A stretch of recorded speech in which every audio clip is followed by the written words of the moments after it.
మాకు ఉన్నది ఏమిటి, నిజంగా జరిగింది ఏమిటి, ఇవాళ దేశానికి కావాల్సింది ఏమిటి తెలుసుకోవాలి.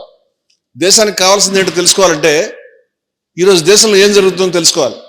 మీకు అందరికి తెలుసో లేదో, ఇటీవల కాలంలో, ఎక్కువ కాలం కూడా కాలేదు, ఒక ముఖ్యమంత్రి గారు ఒక వీడియో రిలీజ్ చేశారు. ఒక ముఖ్యమంత్రి గారు ఆ వీడియోలో ఏముందంటే ఆయన తుపాకీ తీసుకుని కాలుస్తున్నారు. ఒక ముస్లింకి ఆ గుండు ఇలాగ వెళ్ళి తగులుతుంది. దానికి పర్ఫెక్ట్ షాట్ అనో ఏదో పేరు కూడా పెట్టారు. ఇది భారతదేశ చరిత్రలో ఇప్పటిదాకా ఎప్పుడు జరగలేదు. ముఖ్యమంత్రులు తుపాకీ కాలుస్తే హత్య జరిగితే ఆపాలి. ముఖ్యమంత్రి ముస్లింలను వేటాడుతున్నాడు అనే అర్థం వచ్చేలాగా ఒక వీడియో రిలీజ్ చేశారు. పబ్లిక్ ఇదేమిటి ఈ దారుణం అంటే దాని తర్వాత విత్డ్రా చేసుకున్నారు. ఆ ముఖ్యమంత్రి అస్సాం ముఖ్యమంత్రి హేమంత్ బిశ్వ శర్మ గారు బీజేపీ పార్టీ వాళ్ళు డైరెక్ట్ గా వీడియో రిలీజ్ చేయడం అనేది జరిగింది. మరొక ముఖ్యమంత్రి ఒక ముస్లిం మహిళ పట్టా తీసుకుంటుంటే ఆవిడ ముఖానికి పరదా వేసుకుందని తన చేత్తో ఆ పరదా ఇలా లాగేశాడు. ఇది కూడా మనం ఎప్పుడు చూడలేదు. ఎందుకంటే ఆయనకి ఆ పరదా మీద అభ్యంతరం ఉంటే అమ్మ మీ పరదా మీరు తీయండి అని అడగొచ్చు, లేదా పరదాన్ని తీయమని ఆడవాళ్ళతో వాళ్ళకి ఎవరికైనా చెప్పొచ్చు. ఆయన ఒక ముఖ్యమంత్రి, ఒక మగవాడు ఒక ఆడమనిషిని పరదా లాగడం అనేది, ఆమె ముస్లిం ఈయన హిందూ కాబట్టి అది వార్త కాలేదు. ఒక హిందూ మహిళ కొంగు వేసుకుంటే ఒక ముస్లిం కనుక కొంగు ఇలా లాగితే అది ఎక్కడ దాకా వెళ్ళేది కూడా మనకు తెలియదు. ఇది కూడా మనం ఇలాంటిది ఎప్పుడు చూడలేదు. ఇలాంటివి ఎన్ని జరుగుతున్నాయంటే మన చుట్టూ మనం చెప్పలేం. ఇప్పుడు ఇంకో విషయం చెప్తాను. అంటే ఈ పరిస్థితులు రోజు రోజుకి నీళ్లు ఇలా ముక్కు దాకా వచ్చినాయి. ఇక్కడ చాలా మందికి ఆ విషయం అర్థం కావట్లేదు.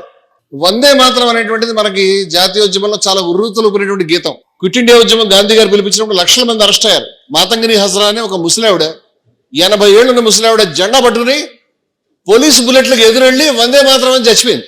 ఇలా ఎందరో చచ్చిపోయారు ఆ రోజుల్లో. అంటే ఈ చరిత్ర ఎవడు చెప్పి వెళ్ళాడు.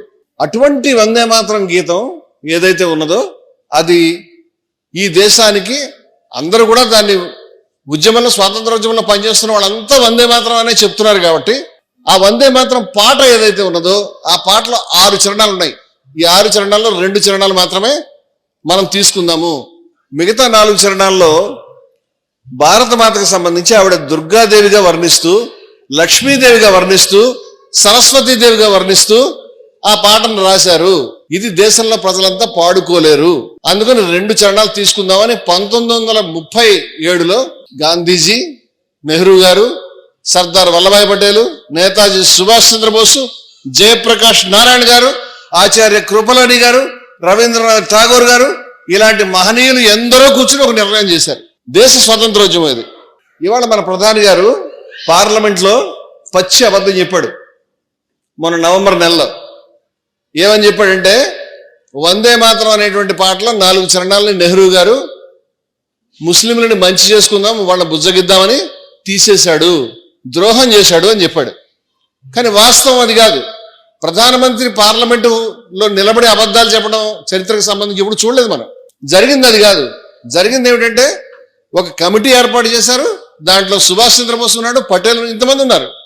వీళ్ళందరూ కూడా ద్రోహం చేస్తే అందరూ చేయాలి. మరి వాళ్ళని ద్రోహం చేసే చెప్పే దమ్ముంది ఆయనకి. కానీ చరిత్రను వక్రీకరించి నెహ్రూ గారి మీద నల్ల పెయింట్ వేసే ఉద్దేశం ఉంది. ఆ మాట చెప్పాడు. అక్కడ ఆగలేదు.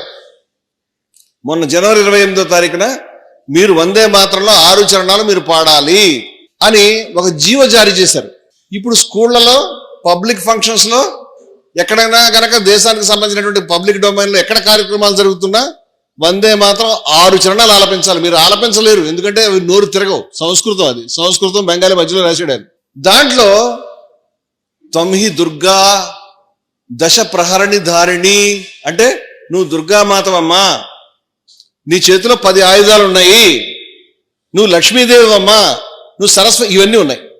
ఇప్పుడు భారత మాత అనేటువంటి పేరు మీద ఒక బొమ్మను ఎప్పటి నుంచో ప్రచారం చేస్తున్నారు. మీరు భారత మాతను కొట్టి చూడండి గూగుల్లో. ఒక కాషాయ జెండా పట్టుకున్నటువంటి ఒక ఆవిడ వస్తుంది. ఆవిడ వెనకాల ఒక పెద్ద సింహం ఉంటుంది, ఆవిడకు ఒక కిరీటం ఉంటుంది, ఆవిడ వెనకాల ఏదో తేజస్సు ఉంటుంది, ఒక్కోసారి ఆయుధాలు కూడా ఉంటాయి. ఇది మామూలుగా హిందువులందరికీ తెలిసినటువంటి దుర్గాదేవినో కాళికాదేవినో చూసినప్పుడు ఒక దేవతామూర్తి మనకు తెలిసిందే. ఆవిడ్ని వాళ్ళు భారత మాత అన్నారు. భారత మాత చేతిలో ఎవరి జెండా ఉండాలి? భారతదేశపు జెండా ఉండాలి. కానీ భారతదేశపు జెండా ఉండదు, కాషాయ జెండా ఉంటుంది, భగవద్ధ్వజం మాత్రమే ఉంటుంది. అది ఆర్ఎస్ఎస్ వాళ్ళ జెండా. భారతదేశపు జెండా ఉండదు. కానీ వాళ్ళు దాన్ని భారత మాత అంటారు. భారత మాతని పెద్ద పెద్ద ఫంక్షన్స్ దాని గురించి చెప్తారు. భారత మాతకి జై అంటారు. దీన్ని స్వాతంత్ర పోరాటంలో ఎవరు వాడలేదు, ఎవరికి తెలియదు. ఇది ఇవాళ రాజ్యాంగ రచనా సభలో మన దేశానికి ఇది జెండా అని ఒక జెండాను నిర్ణయించి మనం దాన్ని పెట్టుకున్నాం.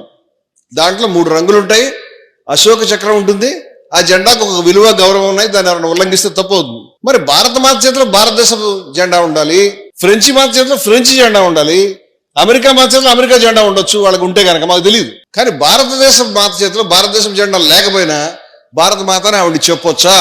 చెప్తే కాదు, ఈవిడ భారత మాతే మీ ఇంట్లో పెట్టుకోవాలి. ఎవరైనా కనుక భారత మాతకి చేయకపోతే వాళ్ళని కొట్టండి, వాళ్ళని పంపించేయండి దేశం నుంచి, వాళ్ళు పాకిస్తాన్ వెళ్ళిపోవాలి. ముస్లింలు భారత మాతకి చేయని అనరు, ముస్లింలు భారత మాతను మెచ్చుకోరు, ముస్లింలు దీన్ని గౌరవించరు. అని చేత ముస్లిం జావో పాకిస్తాన్, పాకిస్తాన్ ఏ ఖబరస్థాన్ అని చెప్తున్నారు. మీరు పాకిస్తాన్ వెళ్ళండి, లేకపోతే ఎవడు రైడు?